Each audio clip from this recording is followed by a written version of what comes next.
Salvo que estamos aquí en Aciagro, agradecemos a Paula y a Mauro este momento. Bueno, un trabajo que se viene desarrollando hace mucho, tratar de mejorar el tema de los cultivos y vienen desarrollando precisamente esta tarea con mediciones importantes.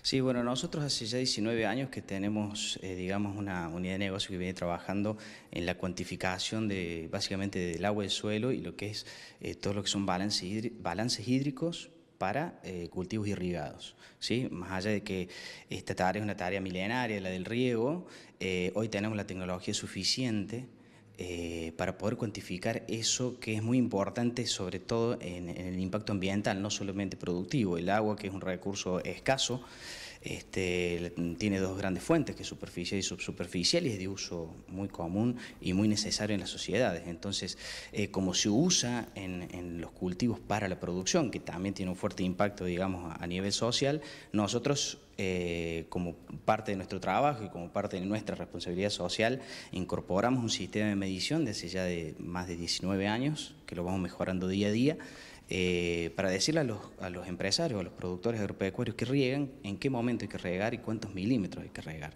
Sabemos que cualquier técnica que está mal usada tiene un impacto importante en el ambiente, ya que genera, nosotros a medida que nos desarrollamos genera impacto, genera desorden. Si nosotros incrementamos ese desorden, los sistemas se desestabilizan, ¿sí? Y vamos hacia un proceso de deterioro. Lo que nosotros tratamos de hacer es usar técnicas de cuantificación mediante sensores de suelo, mediante sensores ambientales, en una red muy amplia que va desde prácticamente Salta, cruzando el país, hasta prácticamente Necochea y Balcarce. Todo el país está siendo monitoreado para poder decirle en cada ambiente distinto, en cada situación particular, cuándo hay que regar y cuántos milímetros tienen que colocarse en el cultivo para que tenga la mejor producción, productiva y sustentable y sostenible en el tiempo. Gonzalo, compañeros, tiene la posibilidad de dialogar con Mauro y con Paula. Mauro, ¿cómo estás? Buen día, Gonzalo te saluda. Buen día, Gonzalo. Ustedes miden básicamente el déficit hídrico de los cultivos y de los suelos y a partir de allí recomiendan cuánto regar y de qué modo regar, en qué momento, en definitiva. En definitiva, una corrección. Lo que no queremos es llegar a un déficit. Nosotros no queremos llegar a un déficit. Claro. Vamos, para que ser esquemático, es sacarle una fotografía a cuánta agua están absorbiendo las raíces cada 10 centímetros de suelo, ¿sí? En un perfil que va entre 60 centímetros y 1 metro de profundidad de suelo. Y mediante sensores ambientales vamos determinando la demanda de agua que tiene la atmósfera en un cultivo en distintos estadios. No es lo mismo un cultivo cuando tiene 3 hojas, por ejemplo un maíz, ¿sí? La demanda es muy inferior, ahí no hay déficit hídrico, pero a medida que va subiendo, el cultivo va creciendo, se va desarrollando y va aumentando su biomasa, aumenta la demanda de agua por parte del cultivo, ¿sí? Entonces lo que nosotros hacemos es cuantificar cómo va siendo esa demanda, ¿sí? Con sensores agrometeorológicos. Hoy las telemetrías permiten tener ese dato cada 15 minutos, ¿sí? Cuánto es la demanda evaporativa de un cultivo y poder anticiparnos a cualquier déficit. Justamente cuando se genera un déficit, genera un impacto en la planta, genera estrés y cae el rendimiento. Digamos, como que la planta empieza a tener déficit, es como que empieza a tener hambre y ahí la planta sufre y deja de crecer, ¿sí? Lo que nosotros hacemos es poder cuantificar cómo están siendo las demandas, medir cuánta agua hay en el suelo, ese capital para la planta que es el agua, ¿sí?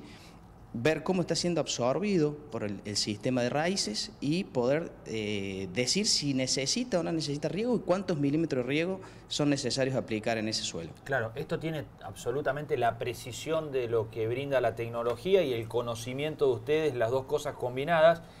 Anteriormente se hacía a ojo por parte del productor. ¿Cómo se utilizaba el riego? ¿O cómo se utiliza hoy? Porque debe haber muchos que lo siguen utilizando igual, ¿no?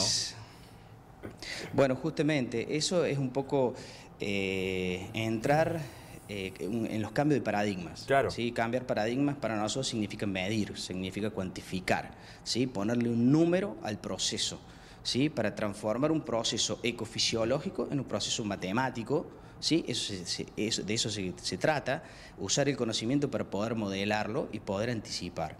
Es ponerle número, ¿sí? A un proceso complejo que es la relación suelo-planta ambiente, ¿sí? Y poder de esa forma anticiparnos a problemáticas. Pero sí, básicamente es medir, ¿sí? Con cierta frecuencia, semanal o cada 15 minutos, como te decía. Hoy tenemos tecnología que permite medir cada 15 minutos las demandas del ambiente y qué está pasando con el agua en el suelo en un cultivo. Mauro, Huberto Fernanda te saluda, buen día.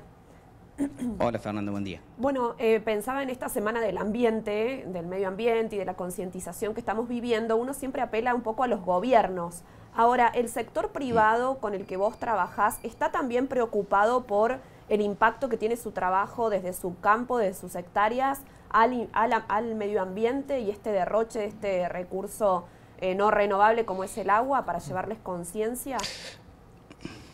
Sí, el agua es un recurso renovable ya que tiene un ciclo hidrológico que se va recomponiendo. El tema es que los tiempos en que se usan por ahí hay que medirlos y son cuantificables. Claro. ¿Sí? El sector, digamos, privado está preocupado por muchas cosas y hay un sector importante que, sobre todo que aplica el riego, que le interesa muchísimo poder ser eficiente en esto. ¿Por qué? Porque aplicar riego implica costos muy altos, no es barato regar, ¿sí?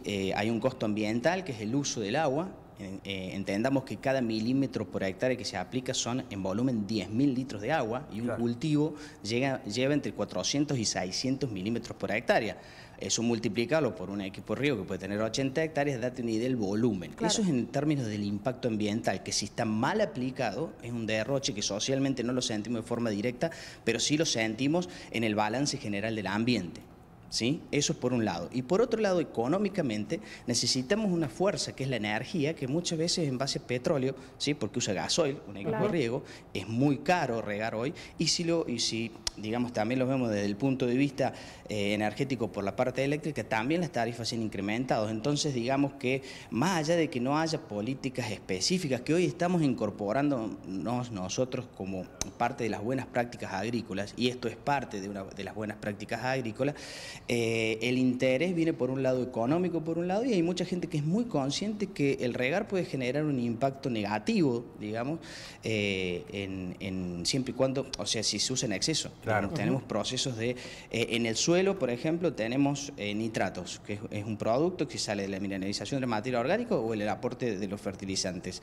Con mucha lluvia y con exceso de riego, parte de esos fertilizantes que no toma la planta va a parar a las napas, ¿sí? Claro. Y eso es un contaminante.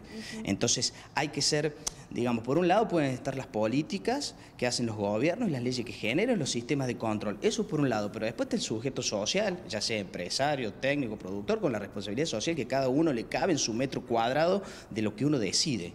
¿Sí? En eso estamos nosotros. Nosotros no podemos esperar que la legislación vengan a decirnos absolutamente todo. Entonces, en esa combinación, en ese sistema, que es una combinación de sujetos funcionando y de legislaciones actuales y comportamientos individuales, es donde entramos nosotros con la posibilidad cierta, con la técnica ya súper probada de qué es lo que tenemos que hacer correctamente. Y esto es regar de forma correcta, ¿sí? Más allá de las leyes. Las leyes son necesarias y tenemos un país que yo particularmente soy bastante crítico, creo que más allá del color del gobierno de turno, no ha habido políticas agropecuarias a largo plazo, ¿sí? Y si las ha habido, no se las ha controlado de forma eficaz y eficiente para que ellas se cumplan, pero creo que todavía nos falta muchísimo por hacer y en lo que es legislación para lo que es el riego o regulación en lo que es el riego, hay mucho para hacer en términos de cómo controlamos los sistemas. Hay provincias y hay lugares donde ya lo tienen incorporados estos sistemas, ¿sí? Que hay que medir la demanda y medir cuánto se está regando, porque en los países del primer mundo son parte de las certificaciones productivas que tiene que tener cada uno de los cultivos. Claro. O sea, esto acá por ahí, por este momento no lo estamos haciendo, pero que viene. Seguro. Cuando nosotros tengamos que vender un producto irrigado a Europa o a Estados Unidos, van a pedir la certificación de la trazabilidad del agua, por ejemplo. Trazabilidad del agua, claro. Es decir, de cada gota que nosotros pusimos, ¿a dónde fue a parar? Excelente. Marce, si le puedes preguntar a Paula, mientras le ponemos allí el retorno, en esto de... Paula, ¿cómo andas? Javier es mi nombre, el gusto de saludarte. Primero te quiero Hola, preguntar, Augusto, buen está el mito de que hay pocas mujeres ingenieras agrónomas. ¿Es un poco así? ¿Cómo es insertarse en ese mundo que a priori en su momento había más caballeros? Digamos, ¿cómo ha sido tu paso ahí en el laburo? Bueno, no, es un poco un mito. En estos últimos años, no sé si 50 y 50, pero 40, 60 mujeres agrónomas ya hay, somos bastantes. Es un ambiente difícil porque hay muchas tareas que como mujeres, más allá llegamos a una fuerza que no podemos más y por ahí los hombres son un poco más eficientes en algunas tareas.